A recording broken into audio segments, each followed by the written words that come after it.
Hola, ¿qué tal? Espero que se encuentren bien. Mi nombre es Rommel Cortegana y en este video voy a hacer una descripción general de la planta de arroz.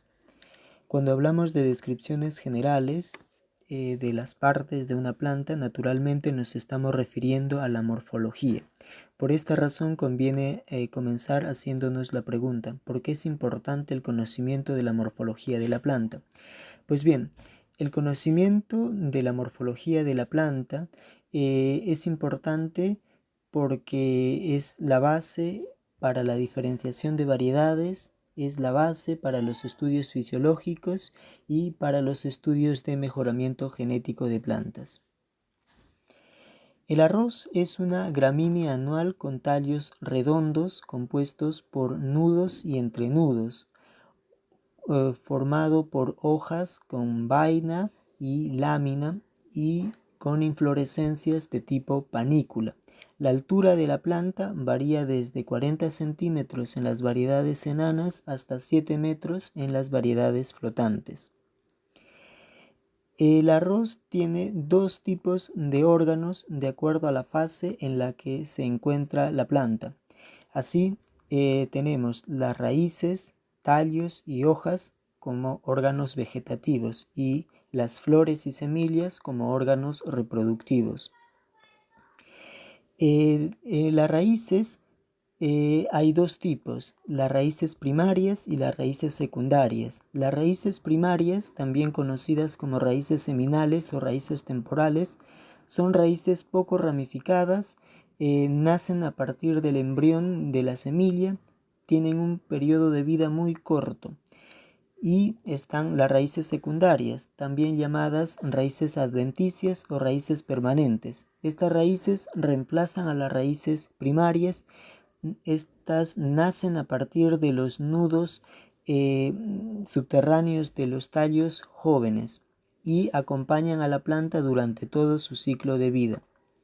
Otro órgano vegetativo es el tallo, el cual está compuesto por entrenudos y nudos. El entrenudo, como su nombre lo indica, es una región comprendida entre dos nudos, y la longitud de estos varía de acuerdo a la posición donde se encuentra.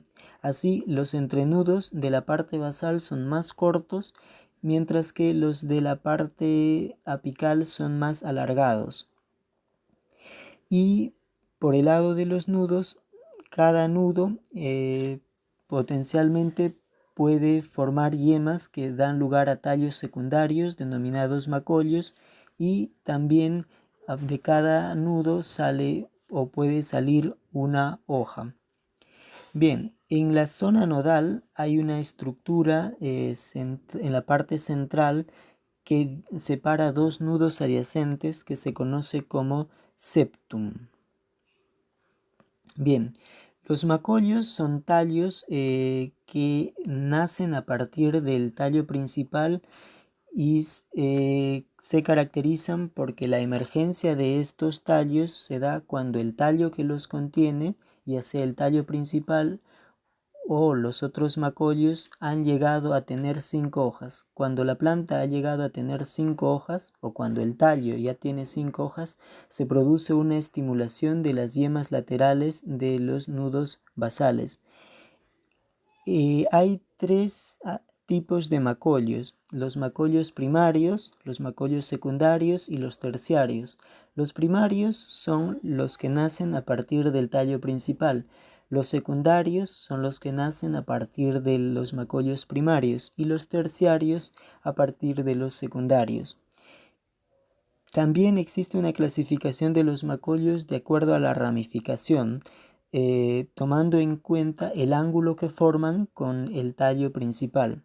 Si forman un ángulo agudo menor de 30 grados sexagesimales, estamos hablando de macollos con ramificación erecta. De 30 a 60, ramificación abierta; mayor a 60, dispersa; y aproximadamente igual a 90, procumbente. Agronómicamente convienen las variedades que tengan macollos con ramificación erecta, porque estos permiten una mejor distribución de la luz y por consiguiente son más eficientes en el uso de este recurso, lo que hace posible que tengan mejor fotosíntesis. En la parte izquierda de esta imagen se aprecian los nudos. En el primer nudo está el coleoptilo, en el segundo nudo está el prófilo. Estos dos primeros nudos por lo general no forman macollos, así que la formación de estos macollos se da recién a partir de las hojas verdaderas u hojas completas, es decir, aquellas que están formadas por una vaina, un cuello y una lámina. A partir de del tercer nudo, el patrón de emisión de macollos tiene la siguiente fórmula, n-3, donde n es una hoja completa y -3. Así, por ejemplo, si ya se ha producido la emisión de la cuarta hoja verdadera, el macollo que surgirá será n-3, es decir, si restamos caería en la primera hoja y así sucesivamente. El otro órgano vegetativo son las hojas. Bien, en el caso de las hojas tenemos la primera hoja verdadera que nace cubierta por el coleoptilo. Se denomina prófilo. Esta hoja se caracteriza porque no tiene lámina y está formada por dos brácteas. A partir de esta hoja nacen las hojas completas u hojas verdaderas, y estas tienen vaina, cuello y lámina. La lámina de la hoja es donde se da la producción de fotosintatos. El cuello es donde se encuentra la lígula y la aurícula y las aurículas, y la vaina es la parte que sirve como sostén y como almacenamiento temporal de los fotoasimilados. Bien, la lígula y las aurículas son estructuras muy importantes porque nos permiten identificar y diferenciar al arroz de otras gramíneas que son consideradas malezas. Bien, en la siguiente imagen se aprecia la nervadura principal notoria, que es típica de plantas con nervaduras paralelas. Y la última imagen de la derecha, se aprecia la hoja bandera. Esta hoja es muy importante en el proceso de llenado del grano, debido a que es la hoja que más contribuye. Se caracteriza porque es más corta respecto a las hojas superiores y es más ancha. Asimismo, tiene un periodo de vida más amplio. Ahora bien, los órganos considerados reproductivos son las flores y las semillas. Bien, en el caso de las flores, en la imagen de la izquierda se aprecia la estructura correspondiente al pistilo. En la parte basal se encuentra el óvulo, que después de polinizado y fecundado dará lugar a la semilla, el estilo, que es bastante corto, y el estigma, que en el arroz es bífido y plumoso, típico en gramíneas. Para que se produzca la antesis en la flor, es decir, la apertura de la flor, hay dos estructuras que se aprecian en la imagen del centro, llamadas lodículas. Estas son muy importantes, pues para permitir la apertura floral, lo que hacen es ponerse turgentes, de modo que ejercen presión sobre la legma y la palia, permitiendo que éstas se separen temporalmente y permitan que las anteras descarguen los granos de polen restantes. Bien, las flores de arroz están dentro de unas estructuras, dentro de unas inflorescencias llamadas espiguillas, y estas a su vez forman un grupo de inflorescencia más compleja que se denomina panícula. Bien, aquí se aprecia en la imagen del centro una espiguilla y se muestra también una panícula. Como se observa, el eje central, el eje de la inflorescencia, el eje de la panícula tiene ramificaciones primarias, ramificaciones secundarias. A partir de las ramificaciones secundarias se aparecen las espiguillas, y dentro de estas las flores del arroz, que posteriormente van a dar lugar a las semillas.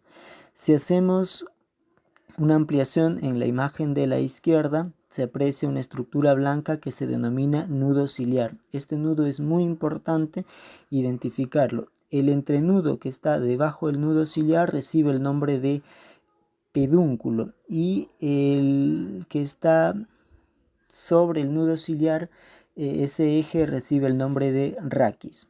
Por el otro lado, la ampliación de la derecha se aprecia a la espiguilla y en la parte basal una estructura denominada pedicelo.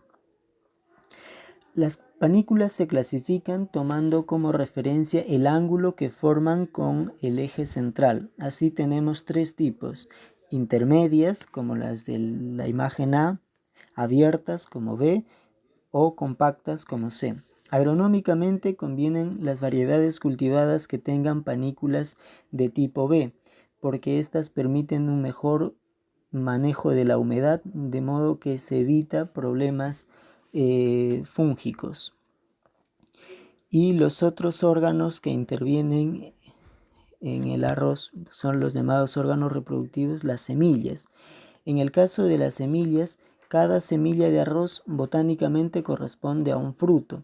Así que vamos a observar aquí que está formado por el pericarpio, el cual está conformado o subdividido por tres partes: el exocarpio, mesocarpio y endocarpio. Estos en el arroz están formados por una delgada capa de células. Debajo de esto, del pericarpio, se encuentra el tegumento, que es lo que propiamente corresponde a la envoltura de la semilla. Al tratarse de una monocotiledonia, pues estamos hablando que de un embrión más una reserva adicional conocida como endospermo.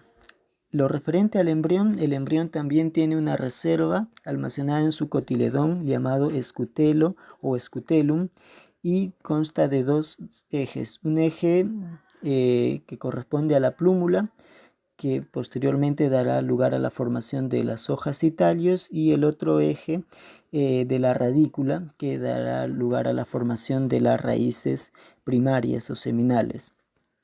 Y está el endospermo, que es la fuente de reserva no inmediata de la semilla. Pues bien, eso es todo. Espero que les haya sido de utilidad y gracias.